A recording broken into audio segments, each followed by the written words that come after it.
안녕하세요. 공시와 투자 키팩터를 통해 투자 아이디어를 찾아주는 테린이 아빠입니다. 내용 보시고 도움되시면 구독, 좋아요, 알람 부탁드리겠습니다. 2022년도는 이제 연초 대비 하락장이 펼쳐졌습니다. 2021년도 말에서 2022년도 초에 이제 제가 올려드렸던 영상 중에서 MDD 관련된 영상이 있는데 2022년도에 주의 깊게 봐야 되는 거는 2021년도와 같이 유동성이 풍부한 장이 아닐 수가 있기 때문에 복원력이 좀 떨어질 거다. 그래서 코스닥 시장이 과거 맥시멈 드로우 다운이 발생하지 않겠느냐. 그래서 과거 맥시멈 드로우 다운이 평균적으로는 뭐 15에서 18%였다라고 이제 말씀을 드렸던 영상이 있죠. 그래서 지금 현재 연초 대비 맥시멈 드로우 다운이 거의 뭐 한 18% 정도 됩니다. 그래서 제가 봤을 때는 2022년도는 뭐 우크라이나 이슈라고 하는 어떤 독특한 것까지 전쟁에 대한 우려감까지 이제 펼쳐지면서 저는 이제 한 15%에서 16% 정도 맥시멈 드로우다운을 생각을 했었는데 이제 한 18%까지 이제 펼쳐진 상황입니다. 그래서 지금도 제가 생각하기에는 여기서 이제 뭐 주식을 가다 내다 꽂는 거는 별 실익은 없는 것 같고 오히려 이제 언제 사야 되고 어떻게 플레이해야 되느냐 그리고 이번 하락장에서 내가 어떤 것을 배웠느냐 이런 것들을 좀 고민해야 되지 않느냐 앞으로 이제 한 번 더 그리고 여러 번 이제 이런 하락장들이 펼쳐질 텐데 이런 거를 매번 당하는 투자자가 될 수는 없다라는 게 이제 저의 생각입니다. 그래서 이제 제가 오늘 글을 하나 올려드렸는데 그 글에 대해서 쭉 말씀드리면서 제가 하고 싶은 이야기들을 좀 말씀드리도록 하겠습니다. 보통 이제 시장이 막 떨어지고 저는 이제 리스크 관리 기준상으로 코스닥 지수가 3일, 5일, 10일 이평선을 모두 하회하면은 신규 매수는 거의 하지 않고 주식 비중을 줄여놓고 있는 상태에서 더 줄이거나 아니면은 뭐 그냥 신규 매수를 잘 안 해요. 초창기에 거의 대부분 주식을 좀 줄여놓는 상황입니다. 그러니까 이제 코스닥 지수가 3일, 5일, 10일 선을 모두 이탈하면 이길 오전 중에 웬만하면 다 줄이죠. 그리고 어느 정도 줄였다라고 생각하면은 뭐 추가적으로 줄이진 않고 그 안에서만 이제 종목을 좀 교체하는 어떤 형태를 취하기도 합니다. 그런데 이게 이제 종목이 막 사람들이 이제 떨어지고 있는데 가격 매력이 생겼다라고 하면서 이거 좋다 저거 좋다 하고 이제 이야기를 많이 해요. 저는 웬만하면은 그런 거에 대해서는 코스닥 지수가 3일 이평선을 돌아서기 전까지는 귀를 닫고 있는 게 좋다라고 말씀을 드리고 싶어요. 물론 제 영상도 마찬가지입니다. 제 영상에 있었던 종목들도 코스닥 지수가 3일 이평선을 돌아섰을 때 아직 모멘텀이 살아있는 경우에는 접근을 해도 되는데 그게 아니라면은 귀를 닫고 있는 게 맞다고 저는 생각을 하고 있습니다. 물론 제가 얘기하는 전략들이 제가 얘기하는 투자 방법이 정답은 아니에요. 세상에 투자 방법은 굉장히 많고 그 투자 방법은 사람마다 받아들이는 게 다 다릅니다. 그리고 사람마다 성향이 다르고 성향이 다른데 너는 이렇게 해야 돼라고 무조건 주장을 해서 이야기할 수는 없고 여러분들도 이 영상을 통해서 뭐 가져갈 수 있는 거는 가져가고 하는 겁니다. 그런데 이제 뭐 쭉 내려가서 보면 이제 이런 것들을 하죠. 저도 이제 뭐 그렇게 뭐 금수저가 이런 게 아니었기 때문에 저도 이제 여의도에서 투자자문사에서 운용사는 아니고 운용사 이제 다니고 있는 친구랑 투자자문사에서 저는 이제 매니저를 할 때 친구 집에 얹혀 살던 시절이 있었어요. 그때도 이제 하락장을 막 경험을 하잖아요. 2011년도부터 그리고 2015년도는 심지어 박스권인데 멀리서 보면 박스권인데 그 안에서 들어가서 보면은 맥시멈 드로우다운이 뭐 15%, 18%막 터지면서 변동성이 굉장히 있었고 그런 장에서 친구랑 이제 같이 이제 누워 있으면서 우리가 뭔가 잘못 본 거 아닌가? 우리가 그동안 했었던 투자 방법이 잘못된 거 아닌가? 막 이런 것들도 많이 고민을 했었거든요. 아마 여러분들도 이번 하락장을 경험하면서 내가 뭔가 투자 방법이 잘못된 거 아닌가라고 이제 의심을 많이 하시는 분들도 있고 그러면서 이제 막 책을 사봅니다.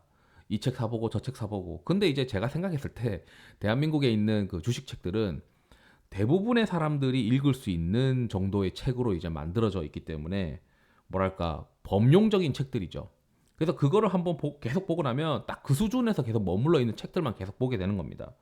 그래서 이제 펀더멘털 관련된 내용들을 많이 하는 책들은 그냥 경제적 해자 있는 기업 오래 사서 기다려라 뭐 이런 얘기가 대부분이고 기술적 분석 관련된 책들은 올라갈 때 좀 따라 사보고 떨어지면은 팔아라 차트가 그렇게 얘기해주지 않냐 뭐 이런 내용들이 대부분이에요. 근데 이게 이제 그 책들 수십 번 읽어봐야 대부분 다 종목에 대해서 어떻게 잘 고르는 거냐 이런 거를 얘기하는 거죠. 근데 그게 결국에는 시장의 어떤 상승하는 구간 또는 시장이 횡보할 때 상대적으로 베타가 높은 기업을 골라라라고 자꾸 이제 이야기를 하는 것들입니다. 그러니까 베타 높은 걸 골라. 너가 지금 주식 투자를 잘하기 위해서는 엄청나게 베타가 높은 걸 골라야 되는데 이 베타가 높은 거를 고르는 방법의 핵심은 밸류에이션 싸고 모멘텀 큰 거야. 결국 밸류 앤 모멘텀 아니냐 이거죠. 그런데 제가 멀티팩터든 멀티팩터 퀀트를 하든 뭘 하든 간에 대부분 다 베타 플레이입니다. 시장이 좋을 때는 더 세게 먹고 시장이 좀 약할 때는 덜 깨지고 이 베타 플레이를 잘 조절해야 되는 게 투자자의 핵심인 것 같은데 결국 이제 밸류 앤 모멘텀 아니냐라고 이제 내용이 귀결되죠. 그러니까 뭐 그냥 책을 안만 읽어봐야 다 똑같은 얘기입니다. 다시 읽어봐도 좋은 종목 골라서 들고 가라. 내가 좋은 종목을 못 골랐나? 그런 건 아니라고 저는 생각을 하거든요. 그리고 대부분의 이제 책은 시장의 미래는 모른다고 얘기를 하고 있어요. 투자자가 저는 그건 동의하고 있어요. 제가 어떻게 그 우크라이나 전쟁의 결말을 알 거고 또는 이제 이번에 공개되는 폼시 의사록의 내용을 알겠어요. 그 이후에 그게 불확실성으로 해소가 되면서 시장이 반등을 할지 아니면은 더 충격을 주는 어떤 사건이 발생되면서 시장이 꼬라박을지 그건 알 수가 없어요. 그러다 보니까 어 어떤 대부분의 책들은 그냥 종목 봐라. 어? 이 약 물고 버텨. 이런 얘기들을 하고 있는데 사람마다 성격이 달라요. 그래서 제가 말씀드렸던 게 사람마다 성격이 다르고 투자 방식이 다르기 때문에 모든 투자자들한테 이 약 물고 버텨라고 하면은 그걸 지켜낼 수 있는 사람들은 없습니다. 그렇기 때문에 다양한 투자 방법에 대해서 여러분들이 접하고 거기서 자기에 맞는 거를 결국 찾아가야 되는 거죠. 그리고 어떤 책들, 어떤 사람들은 하락은 대응의 영역이래요. 하락은 대응의 영역인데 그럼 어떻게 대응하는 거냐라고 이제 이야기하는 방법이 없습니다. 그냥 뭐 무조건 대응의 영역이래요. 그 마치 이제 우리가 뭐 수능 만점 받은 사람한테 교과서 기준으로 공부했습니다라고 하면은 와 이게 뭔 소리냐. 그리고 뭐 학원 갔는 학원에서 무술 학원 차라리 무술 학원 가라. 무술 학원 선생님이 좋았다라고 하면 오히려 속이 시원할 텐데 그냥 뭐 교과서 기준으로 공부해라라고 하는 거랑 똑같은 내용이죠. 그러다 보니까 이 대부분의 책에는 구체적인 하락장에는 이렇게 해야 된다 저렇게 하는 얘기가 없어요. 대부분의 책들은 너가 주식을 잘하려면 베타가 높은 종목들을 골라야 돼. 펀더멘탈 좋고 밸류의 모멘텀 좋고 최근에 뭐 어떤 뭐 구조적인 성장 이런 것들을 얘기하는 그 애널리스트들의 보고서나 이런 것들 전부 다 핵심 내용은 이게 베타가 높은 종목입니다. 이게 시장이 좋을 때 엄청 세게 갈 수 있는 종목이에요. 라고 이야기하는 거거든요. 그러다 보니까 그런 종목들을 우르르르 들고 있다 생각해 보세요. 당연히 베타가 높은 종목들을 들고 있었으니까 시장이 역회전할 때는 두들겨 맞는 거예요. 헤지펀드 매니저들이나 이 쇼쟁이들이 대부분의 이제 하는 플레이들이 시가총액 큰 거 중에서 PBR이 높은 거를 쭉 뽑습니다. PBR이 높은 거 중에서 6개월 이상 상승 많이 한 거를 골라서 숏을 쳐요. 그럼 성과가 잘 나거든요. 대한민국 시장은 6개월 정도 상승하면은 그다음부터 비실비실 거린단 말이에요. 그래서 상반기 대비 하반기가 더 모멘텀이 있느냐? 이게 이제 아니기 때문에 예를 들어 뭐 올해 2022년도 상반기에 모멘텀이 있는데 하반기에는 이 상반기에 있었던 모멘텀 대비해서 더 센 게 있느냐? 그렇지 않으면은 주가가 막 비실비실하다 보니까 대부분의 종목들에 대해서 쇼치는 아이디어가 6개월 이상 상승한 것들이거든요. 6개월 이상 상승한 것들 그리고 심지어 이제 밸류에이션이 높은 것들 그런 것들을 기계적으로 쫙 깔아서 쇼치면은 성과가 나더라 이런 게 있어요. 그러다 보니까 그런 것들을 많이 하는데 어쨌든 간에 이 베타가 높은 것들을 사야 된다라고 대부분의 이제 애널리스트나 주장하는 내용이나 제가 주장하는 내용이나 다 똑같습니다. 베타가 높은 거 사세요. 근데 그 이제 그걸 구체적으로 들어가서 보면 밸류에이션이 싸고요, 모멘텀이 있고요, 최근에 컨센서스도 상향이 됐고요, 그 다음에 최근에 어떤 이러이러한 이슈가 있어서 시장에서 주목을 받을 수 있고요. 이게 베타가 높은데 베타라는 것도 이제 반으로 쪼개가지고 시장이 오를 때는 세게 오르고 시장이 떨어질 때는 덜 떨어질 수 있는 뭐 불베타, 베어 베타라고 하는 개념으로 우리가 생각을 했을 때 오를 때 많이 오르고 떨어질 땐 덜 떨어질 수 있는 종목이지 않을까요? 라고 이제 주장을 하는 것들입니다. 그런데 어쨌든 베타가 높은 것들이에요. 그러다 보니 시장이 역회전할 땐 깨지기 마련이고 이 시장이 하락장이 오면은 펀더멘털 전략이라는 게 먹히지가 않습니다. 무차별적으로 떨어지는 경우가 많기 때문에. 그래서 저는 가급적이면 개인 투자자들은 현금 보유 비중을 어떻게 가져갈 건지에 대해서 스스로 규칙을 만들어 놔야 된다라고 이제 많이 말씀을 드렸던 거고, 물론 이제 이런 현금을 들고 가는 거는 일종의 이제 현금 비중과 주식 비중은 자산 배분과 마찬가지거든요. 이러한 자산 배분을 이야기하는 것 자체가 너무 이제 그 타이밍을 맞추려고 하는 거 아니냐. 그냥 타이밍 맞추는 게 아니고 기계적으로 뭔가를 하는 겁니다.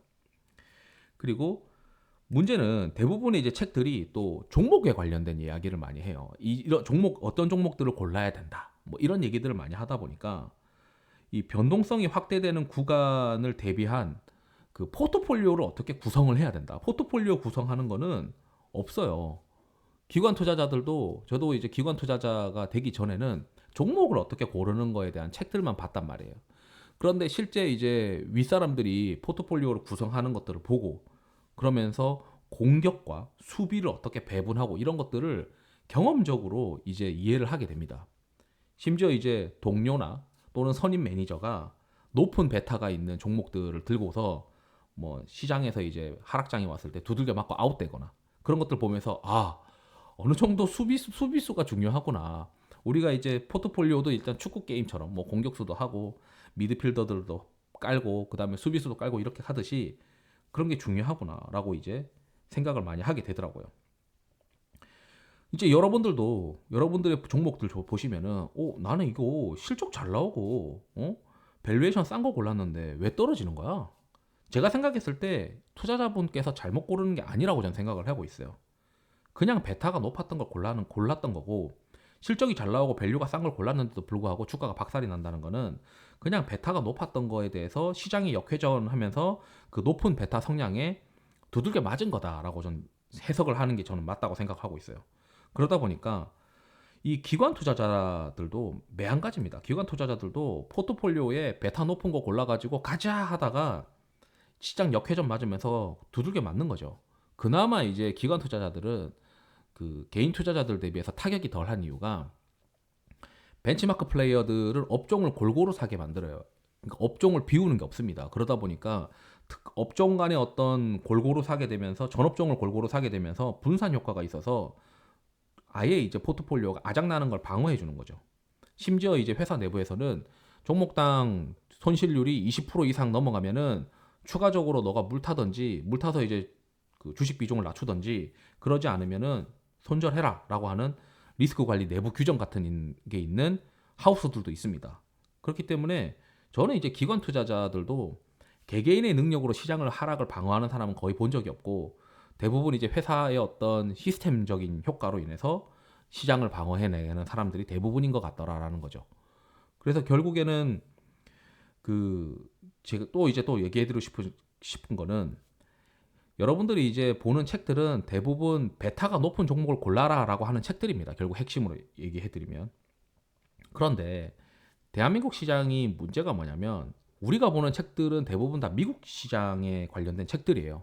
미국은 유동성이 증가하고 그리고 글로벌 기업들이 많아서 묵혀두면은 꾸준히 올라갈 수 있는, 상승할 수 있는 기업들이 많이 있습니다.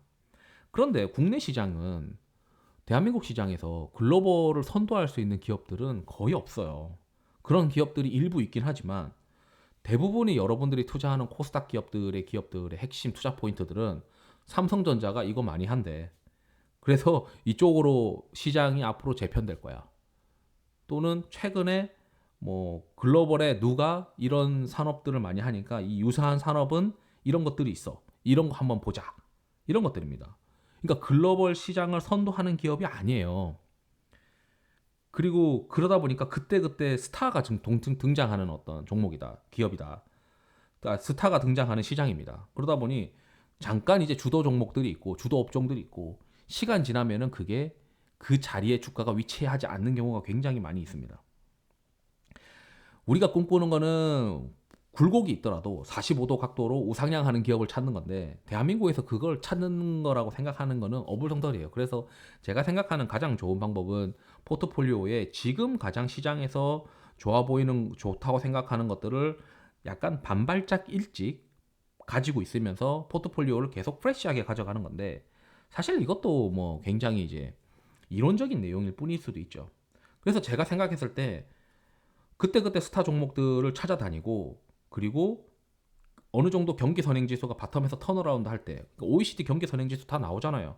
거기서 경기 선행 지수가 바텀에서 턴어라운드 하고 그 다음에 MOM으로 어느 정도 둔화되기 전까지는 그냥 이제 대한민국의 이제 경기 선행 지수, 글로벌 경기 선행 지수는 결국 OECD 애들이 수입하는 국가니까 결국 수출하는 이제 이머징 애들이 좋아질 수 있는 거는 글로벌 경기 선행 지수가 반등할 텐데, 그때 이제 뭐 우리가 좋아하는 뭐 저 PER 또는 저 PBR에 해당하는 뭐 화학, 철강 이런 것들, 그다음에 다른 경기 민감주들을 막 쥐고 있다 보면은 성과가 좀 잘 납니다. 그리고 이제 대부분의 이제 미국 책에서 얘기하는 경제적 해자가 있고 이런 기업들은 서비스 기업들이 굉장히 많아요. 특정 서비스 또는 플랫폼 사업자들. 그런데 대한민국에 그런 사업자들이 많이 없단 말이죠. 그리고 심지어 그게 밸류에이션이 쌀 때 들어가야 되는데, 이미 어느 정도 플랫폼 사업자로서의 시장에서 어필이 될 때는 밸류에이션이 또 비싸요. 그러다 보니까 유동성이 축소되는 국면에서는 또 두들겨 맞을 거 각오하고 사실 사는 거죠. 그래서 이제 개인 투자자는 심지어 이제 이러한 기관 투자자들 대비해서는 또 압축을 많이 합니다. 뭐 대여섯 종목 들고 있고 뭐 종목을 10개, 20개 이렇게 플레이하는 거가 몸에 익숙지 않기 때문에, 이번에 코스닥 지수가 연초 대비 18% 정도 빠졌다면 종목 비중이, 주식 비중이 한 95% 이상 들고 있는 분들은 아마 계좌가 평균적으로 깨진 게 20% 이상일 겁니다. 그러면은 개인 투자자가 할 수 있는 거는 2020년도, 2021년도에 막 심각하게 배 터지게 먹는 거죠. 뭐 한 100%, 200%, 300%씩 수익 내고, 이번에 뭐 한 30% 깨져봐야 그동안 먹었던 게 있으니까 난 괜찮아. 이런 투자자가 있을 수 있어요. 그런데 그런 투자자들은 정말 극소수일 가능성이 높습니다. 정말 크게 먹고 터져봐야 뭐 이미 먹은 게 이만큼 있는데 뭐 난 괜찮은데? 그러니까 그런 분들은 주식을 왜 오래 못 들고 있냐 막 이렇게 얘기하는데, 사람마다 들어오는 시점이 다 다른 거죠. 투자의 시점들이 다, 투자를 시작한 시점들이 다 다른 거고. 그러다 보니까 이걸 획일적으로 개인 투자자가 배 터지게 먹고 그리고 덜 깨지는 게 답이야 라고 이제 이야기를 하는 거는 그 사람만의 이야기일 가능성이 높아요. 그리고 대부분은 극소수가 하는 방법에 대해서 그게 맞다라고 생각을 하고, 왜냐하면 그 사람 돈을 많이 벌었으니까 거기에 쫓아가는 어떤 상황들이 있는데, 그러다 보니까 종목을 봐라, 그 말은 그거죠. 너가 돈 벌려면 압축해가지고 베타 플레이 해야 돼. 그리고 일찍 들어가야 돼. 늦게 들어오면 답 없어. 먹을 때 이빠이 먹고, 이빠이라고 하는 표현 좀 그렇지만 먹을 때 배 터지게 먹고 깨져도 그동안 먹었던 걸로 버틸 수 있어야 돼. 이게 핵심입니다. 근데 그게 쉽냐고요? 쉽지 않단 말이에요. 그리고 2021년도에 주식 투자 시작한 사람들은 그러면은 다 잘못된 건가요? 그렇지 않다는 것은 생각해요. 그 사람들도 2021년도에 주식을 시작했지만 이제 제대로 이제 자기들이 봤을 때는 보고서도 보고 실적 잘 나오는 것도 확인을 하고 컨센서스가 상향되는 것도 골랐음에도 불구하고 최근에 이제 주가가 떨어지는 거를 경험했을 사람들도 굉장히 높습니다. 그리고 2차 전지 같은 것들도 작년 말부터 이제 좀 주식이 쉬었는데, 그 2차 전지가 성장 포인트가 꺼진 것도 아니고, 그리고 실적이 잘 나오는데도 불구하고 떨어지는 뭐 가치주들도 굉장히 많고, 그러면 그게 잘못된 투자가 아니라고 저는 생각을 하고 있는 거예요. 그러다 보니까 내 투자 방법이 잘못된 거 아닌가 하면서 책을 볼 필요가 없고, 그냥 이번 하락장에서 어떻게 이제 앞으로 안 당할 거냐 이런 것들 많이 고민을 해봐야 된다라고 이제 제 생각입니다. 아니면은 뭐 개인 투자자들 중에 극소수처럼 많이 먹고 좀 깨지더라도 뭐 티가 안 나게 상대적으로 티가 안 나는 어떤 투자자가 되던지. 기관 투자자들은 시장이 떨어질 때는 저는 이제 어떻게 했었냐면은 종목을 많이 가져갔어요, 일부러. 그래서 그냥 시장이 떨어지는 만큼 정도만 떨어지자. 시장보다 더 많이 떨어질 수도 있어요. 왜냐하면 베타를 높은 걸 들고 있었으니까. 그래서 이거를 해결하기 위해서는 시장이 변동성이 있고 하면은 로볼 형태의 어떤 성격의 종목들을 뽑아가지고 갈아 끼우는 게 최선인 방법입니다. 그래서 포트폴리오에 공격과 수비를 하는데, 이 수비는 로볼 형태의 종목들을 깔아가지고 조금 덜 깨지는 방법을 하는 거죠. 그리고 이 로볼 형태가 그 우리가 흔히 하는 그런 로볼이 아니고 매번 새로 뽑아야 됩니다. 그리고 시장이 될 때 또 베타를 높여가는 방법들인데, 이게 사실은 기관 투자자가 이 말 들으면 무슨 너무 이상론적이다라고 이야기를 하는 거죠. 그래서 저는 이제 이 이상론을 한번 고민을 많이 했었는데, 하다 보니까 야 이거 종목 교체가 쉽지가 않더라 이거죠. 그래서 제가 봤을 때 기관 투자자가 가장 할 수 있는 방법은 그냥 장이 좀 이상하다 싶으면은 그 기준, 장이 이상하다라고 하는 기준을 빨리 잡고 선물로 해지 걸거나, 그게 현금을 아니면 좀 주식 비중을 줄여서 현금을 좀 늘려놓거나, 이게 가장 맞는 거 아닌가라고 생각을 하는데, 아마 운용사나 투자자문사마다 이 선물로 해지 걸거나 자산 배분하는 거에 대해서 금기시하는 어떤 형태가 굉장히 있을 것이다. 그래서 아마 하기 어려울 가능성도 없습니다. 그래서 이제 어쨌든 저는 뭐 개인 투자자니까 지금 현재는 개인 투자자들은 이제 두리뭉실한 책을 뭐 읽는 거 이런 것들보다는 내가 하락장에 잘못 투자를 한 거 아닌가 이렇게 생각 안 해도 된다라고 전 과감히 말씀드리고 싶고, 여러분들이 보고 있는 책들은 대부분 좋은 종목을 고르는 방법인데 그게 결국 시장보다 베타가 센 거를 고르게 만드는 거를 어느 순간 체득이 되고 있는 거고, 그 체득이 된 것 때문에 이번 하락장에서 더 세게 두들겨 맞은 투자자들도 있을 것입니다. 그래서 저는 이제 어떻게 하면 리스크 관리를 하고 이 리스크 관리를 평생 이제 편하게 주식할까라고 하는 게 고민을 해야 되는 게 맞다고 생각을 하고, 현금 비중을 어떻게 늘릴 것이냐, 아니면은 뭐 인버스 ETF를 어떻게 활용할 것이냐, 이런 것들을 고민하는 걸로 발전 방향을 삼는 게 어떠냐라고 좀 말씀드리고 싶어요. 그리고 이제 뭐 예를 들어서 뭐 기계적으로 저처럼 뭐 코스닥 지수가 3일, 5일, 11선, 이평선을 모두 하회하면 다음 거래일에 무조건 줄여버리든지, 아니면 빅스 지표가 어느 정도 이상으로 올라가면은 내가 이제 주식을 좀 줄여버리든지, 뭐 과거 통계를 이용해서 뭐 전략을 짤 수도 있을 거고, 또는 이제 코스닥 지표가 이평선을 3일, 5일, 11선 모두 하회하는 경우에, 또는 나스닥 지수가 종가로 21선 이하로 거래되는 경우에는 주식 비중을 좀 줄여보자. 그러니까 이건 OR 조건이죠. 이걸 뭐 엔드 조건을 해도 되고, 또는 이제 OR 조건 둘 중에 하나라도 이상하면, 우리는 어차피 나스닥 시장과 연동되니까 나스닥 지수가 좀 비실비실거리거나 또는 코스닥 지수가 비실비실거리거나 둘 중에 하나라면은 보수적으로 좀 가져가자. 뭐 이렇게 이제 전략을 짤 수도 있겠죠. 그리고 이제 주식 투자는 결국 이제 저는 이제 생각하는 게 그 뭐 실력이라고 하는 건 없다라고 제가 영상 올려드렸는데, 그냥 부지런한 게 최고인 것 같아요. 이것저것 자료도 보고 내가 어떻게 규칙도 쌓고 그 규칙을 이제 몸으로 이제 습득해서 습관화하는 거죠.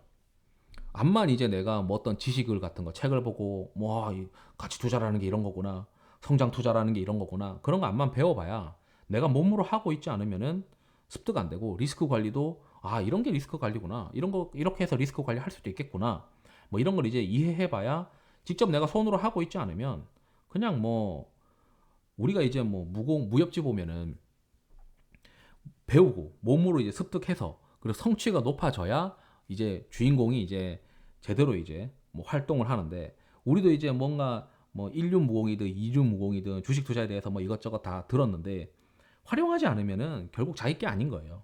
이 자기 걸로 만든다는 것 자체가 굉장히 어려운 겁니다.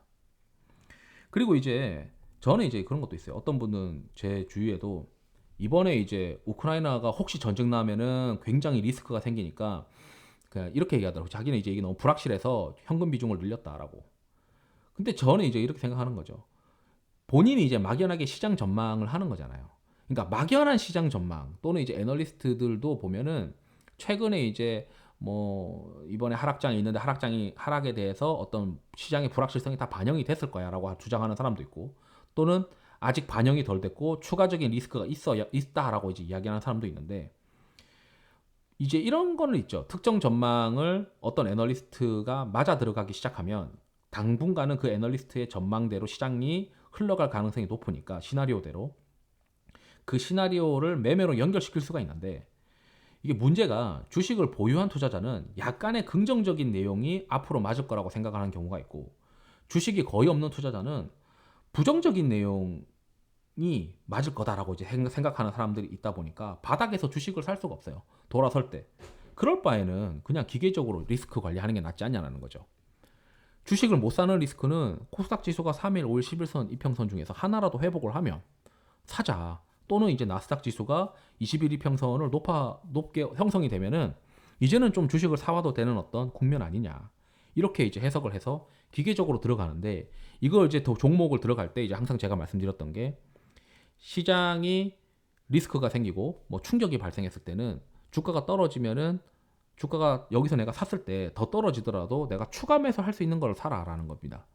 지금 이제 참여자들은 굉장히 이제 스크래치가 난 기업들, 최근에 이제 분기 실적이 이제 발표가 됐는데 이제 4분기 실적이 발표가 됐죠. 또는 이제 분기 실적 발표 전에 주가가 떨어질 수도 있는데 어쨌든 이런저런 이유로 스크래치가 난 기업들, 컨센서스를 하회하는 실적이 나타났거나 영업이익률에 뭔가 문제가 생겨가지고 원가 부담이 높아진 기업들이거나 이렇게 스크래치가 난 기업은 신규로 매수 자금이 거의 안 들어올 가능성이 높습니다. 그러다 보니까 리스크 관리를 기계적으로 하고 새로 종목을 깔기 시작할 때는 실적이 나오는 것들 위주로 먼저 챙겨 놓는 것이 좋고, 시장이 좀 올라가면서 추세가 상승하고 있었던 구간에서는 스토리가 좀 더 그럴싸한 것들, 제가 뭐 그럴싸하다고 표현하는 게 좀 웃기긴 한데 스토리가 좀 성장 포인트가 굉장히 좋아 보이는 것들로 갈아 끼우는 방법도 있다, 이렇게 이제 말씀드리고 싶고, 최근에 이제 그 좀 주의 깊게 봐야 되는 것들은 이게 이제 미국에서 리오프닝 관련된 기업들이 컨센서스가 상회하는 서프라이즈 실적이 있다고 합니다. 우리나라는 미국의 어떤 동향에 좀 쫓아가는 어떤 경향이 있기 때문에 한국에서도 이제 컨센서스 상회되는 리오프닝 관련에 대해서는 관심이 있을 수 있는데, 지금 문제가 뭐냐면 대한민국도 이 리오프닝을 좀 일찍 했었으면은, 위드 코로나를 좀 일찍 했었으면은 리오프닝 관련된 기업들의 실적이 지금 현재 컨센서스 상회하면서 시장 참여자들이 도망갈 수 있는 구간들, 그러니까 주식을 좀 살만한 것들이 눈에 보이는 구간으로 갈 수 있는데, 지금 현재는 리오프닝들이 실적이 안 좋다 보니까 이게 뭐 도망가기가 좀 애매한 거죠.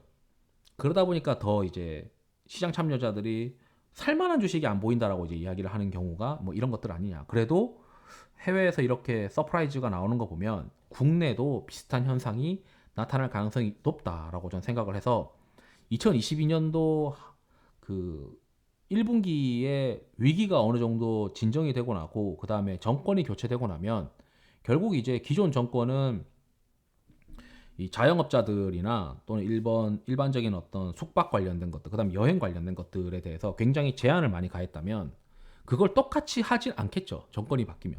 그래서 저는 이제 이 대선 테마주가 어쩌면은 리오프닝 관련된 종목들로 형성될 가능성이 높다라고 좀 생각을 하고 있는 것도 있습니다. 그래서 리오프닝 관련된 종목들 중에서 컨센 상회하는 것들을 좀 챙겨보는 것도 방법 아니겠느냐.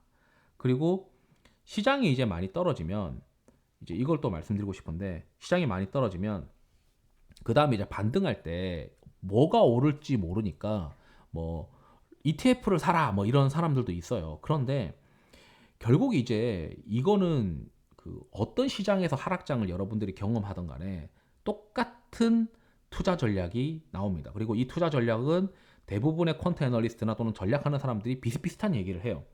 거기서 이제 약간 다른 것들이 있긴 하겠지만, 첫 번째는 스크래치 난 거 사지 마라. 그리고 4분기 또는 뭐 최근에 뭐 분기 실적이 발표했었던 시점이라고 하면은 분기 실적이 뭐 컨센서스가 상회한 것들 위주로 사라. 우선은 챙겨놔라, 이런 거죠. 그리고 그거에 더불어서 연간 실적이 컨센서스가 상향하는 것들을 한번 봐봐라. 예를 들어 뭐 2021년도 4분기 실적이 나왔으니까 이 4분기 실적이 나왔는데 뭐 잠깐 좋아지고 마는 거면은 이게 의미가 없잖아요. 의미가 있는 것들은 2022년도나 2023년도에 실적이 같이 상향하는 것들, 그리고 그 논리가 어떤 것들인지 봐야 되고, 대부분 어떤 애널리스트들은 막연하게 이제 위드 코로나가 되니까 위드 코로나 관련된 종목들의 컨센서스를 상향시키면서 실적 좋아지지 않겠어요? 라고 이제 이야기하는 종목들도 꽤 있습니다. 그런 것들은 좀 걸러야겠죠. 뭔가 구조적인 논리가 있어야 돼요. 개파 증설이 있든지 아니면 전방에서 뭐 수요가 타이트하든지 뭐 이런 것들을 가지고 플레이를 하는 게 어떻겠느냐 뭐 이런 거 얘기를 하고 있고, 그리고 이제 지금이 한 2월이니까 한 3월이나 4월에는 첫 번째는 이제 대선이 끝나고 나면은 위드 코로나가 점점 이제 활성화될 가능성이 높으니까 리오프닝 관련된 종목들을 보자라고 하는 아이디어도 머릿속에 놓던지, 아니면은 뭔가 이제 이벤트가 있는 것들이 있어요. 예를 들어 이제 삼성이 이제 4월에 갑자기 이제 로봇 관련돼서 뭔가를 나타내면서 시장에서는 야, 이제 로봇 관련된 산업이 본격적으로 성장하는구나, 이렇게 이제 해석을 하면서 로봇 관련된 종목들을 한 번 더 고민을 해야 되는 시점이 올 수도 있고요. 또는 이제 뭐 세상의 변화가 중요한 거니까 삼성전자가 이번에 이제 스마트폰 출하가 제대로 되느냐, 그래서 핸드셋 관련된 종목들을 좀 봐야 되느냐, 그 중에서도 뭐 경쟁사가 또는 이제 어떤 특정 회사가 뭐 철수를 하다 보니까 반사이익을 얻는 어떤 기업들이 있을 거고, 또는 이제 폴더블 폰이 작년 대비해서 2021년도 대비해서 2022년도에 이제 출하량이 더 커질 것이다 라고 하는 전망이 있다면은 폴더블 폰이 이제 양산되는 시점 대비해서 보통 한 3개월 일찍 핸드셋 기업한테 오더를 주기 때문에, 예를 들어 뭐 3분기에 폴더블 폰이 출시된다. 그럼 한 2분기 때부터 뭐 관련된 종목들을 째려보고 있다든지 뭐 이런 방법들이 있을 수 있겠죠. 그리고 이제 또는 이제 개별 기업들로 뭐 기판 관련된 기업들 보면은 외형 성장하던가, 또는 뭐 후공정 관련된 기업들 중에서도 이미 이제 오더 받아놓은 것들이 본격적으로 실적으로 연결되던지 뭐 이런 것들이 있습니다.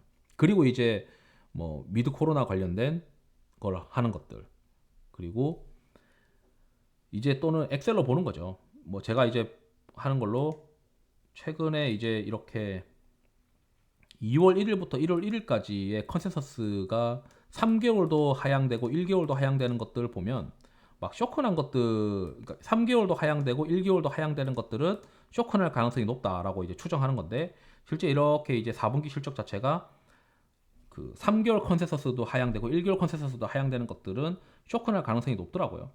그러니까 이렇게 쇼크난 것들은 내가 과연 이번 올해에 어떻게 플레이할 건지를 한 번 더 고민해야 되고, 이 서프라이즈 난 것들은 미래 실적, 뭐 2022년도나 2023년도에 컨센서스가 상향되고 있는 건지 이런 것들도 많이 고민해야 되고, 그 다음에 이제 제가 요즘 고민하는 거는 이제 1분기 실적이 문제인데, 1분기 실적 들어가게 되면은 대부분의 이제 컨센서스가 하향될 것이고, 또는 이제 영업이익률이 문제가 될 겁니다. 원가에 대한 부담이 있다 보니까.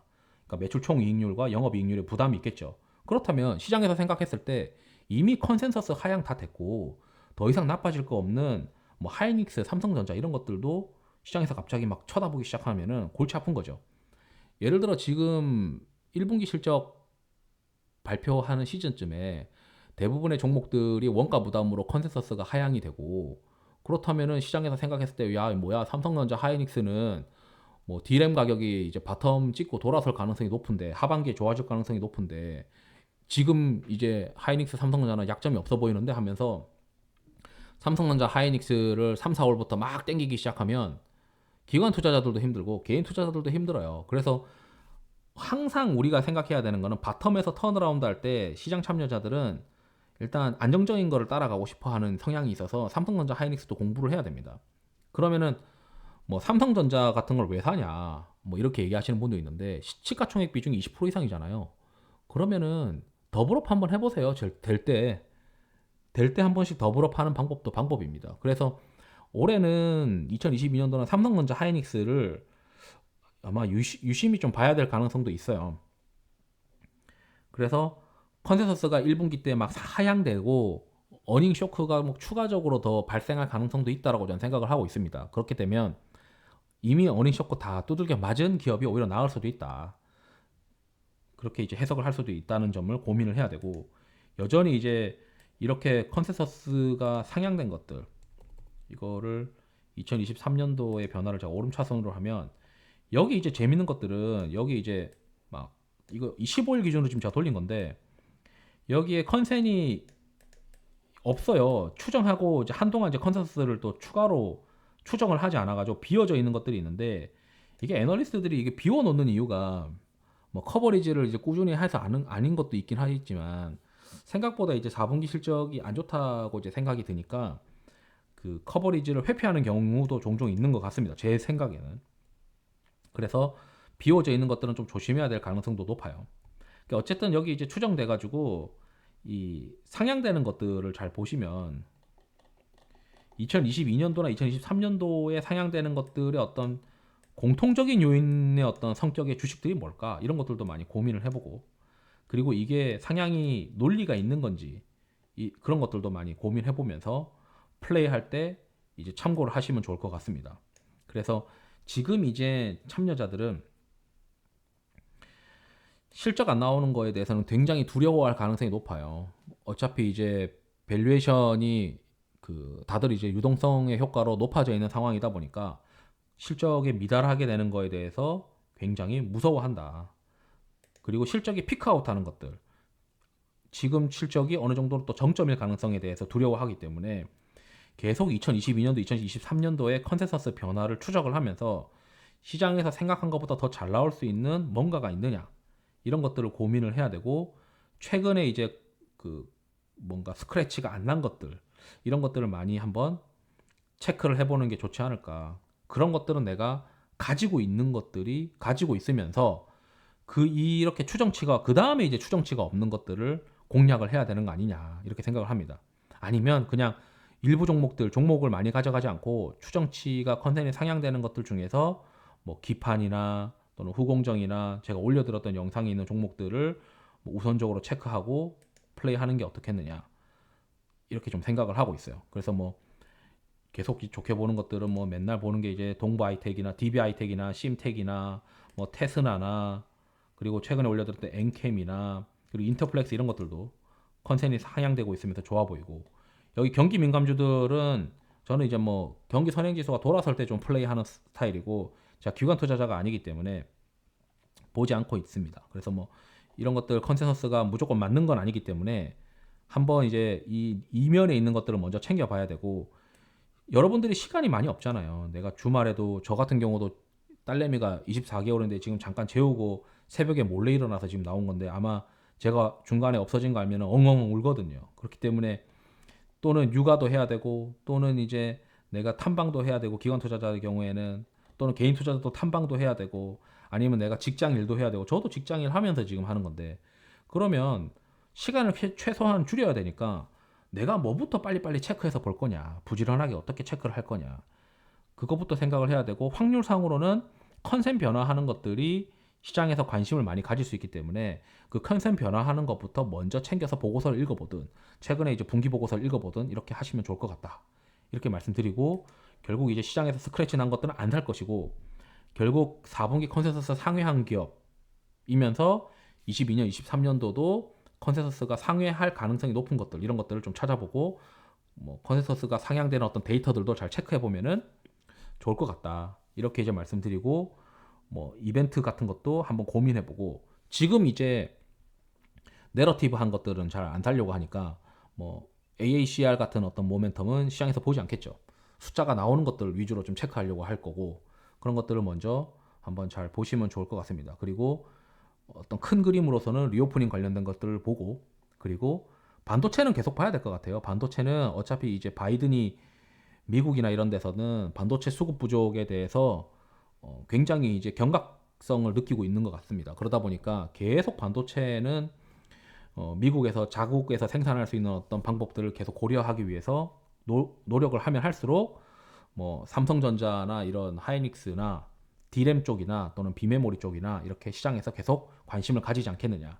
그래서 결국 이제 시장이 돌아설 때 투자할 수 있는 거는, 우리가 비빌 수 있는 거는 뭐 IT, 그 다음에 내수에서 작년에 이제 죽었던 것들, 작년 재작년에 힘들어서 죽었던 애들, 그런 서비스업들, 그런 위드 코로나 관련된 서비스업들, 그런 것들이 좀 돌아서고, 위드 코로나도 어느 정도 돌아서고 나면 그 다음에 더 개선되는 건 없잖아요. 그러다 보니까 이거는 사실 돌아서는 거의 턴어라운드 회복에 대한 베팅이다 라고 말씀드리고 싶습니다. 그리고 이제 최근에 기스난 것들, 특히 이제 최근에 전환사채 발행한 기업들이 꽤 많고, 이제 70%까지 이제 전환가의 조정이 발생한 기업들의 경우에는 전환 가능한 주식수가 많아져서 무거워지잖아요. 그러면 반등할 때 그 힘이 약할 가능성이 높으니까, 반등할 때는 뭐 전환사채가 많았던 기업들 또는 전환사채가 많은 기업들은 가급적 접근하지 않는 것이 어떨까, 이렇게 이제 말씀드리면서 영상을 마치도록 하겠습니다. 이렇게 이제 제가 적었던 것들이 커뮤니티에서 이제 계속 글을 올려나가다 보고 제 생각을 올려나가다 보면은 나중에 이거 찾기가 힘들더라고요. 그래서 한 번씩 어떤 분들이 영상으로 남겼으면 좋겠다라고 해서 이렇게 영상을 남기는 거고, 뭐 읽어보셔도 좋고, 아니면은 뭐 이렇게 그냥 차근차근 내려볼 텐데 읽어보셔도 되고, 또는 이제 영상으로 보시면 좋을 것 같습니다. 투자에 도움이 되시길 바랍니다. 감사합니다.